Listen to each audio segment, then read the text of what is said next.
FPRRD home. Yan ang pahayag ni Senator Amy Marcos matapos makausap ang legal counsel ni former President Rodrigo Duterte sa ICC. Nasa Hague, Netherlands ngayon ang senadora kasama si Vice President Sara Duterte. Anya, nakaka-relate siya sa pinagdadaanan ni Duterte at kaya raw siya naroon para umaksyon. Giit niya, may Marcos na raw na natuto sa kasaysayan.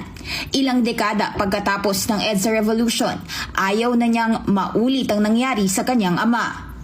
Una nang pinuri ni Attorney Nicholas Kaufman ng senadora nang pangunahan nito ang Senate hearing tungkol sa pag-aresto kay FPRRD noong March 11. Lumabas doon ang mga argumentong wala dapat jurisdiction ng ICC, ang argumentong katulad ng isrumite ni Kaufman sa korte. Sa May 31, ipagdiriwang ni VP Sara ang kanyang birthday sa labas ng ICC Detention Center kasama ang ilang mga taga-suporta. Wala pang kumpirmadong detalye kung sasama rito si Senator Amy.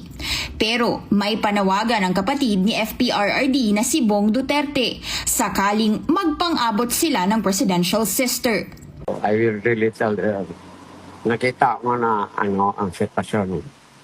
Pero how would you feel if si BBM sa loob?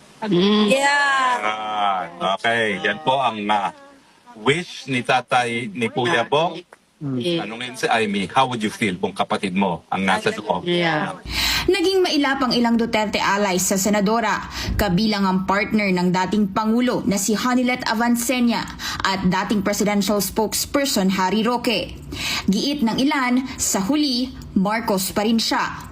Sa ICC case naman ni FPRRD, isang hukom ang nag-excuse ng kanyang sarili para resolbahan ang hiling ng kampo niyang i-disqualify ang dalawang ICC judge sa kanyang kaso. Ayon kay Judge Betty Holler, dating trial lawyer siya ng prosecution sa kasong ito mula 2019 hanggang 2022. Pinayagan naman ng ICC presidency ang kanyang pag-excuse. Nakabinbin pa rin ang formal motion ng Duterte camp na paalisin ang dalawang ICC judge dahil sa di umano'y perceived bias.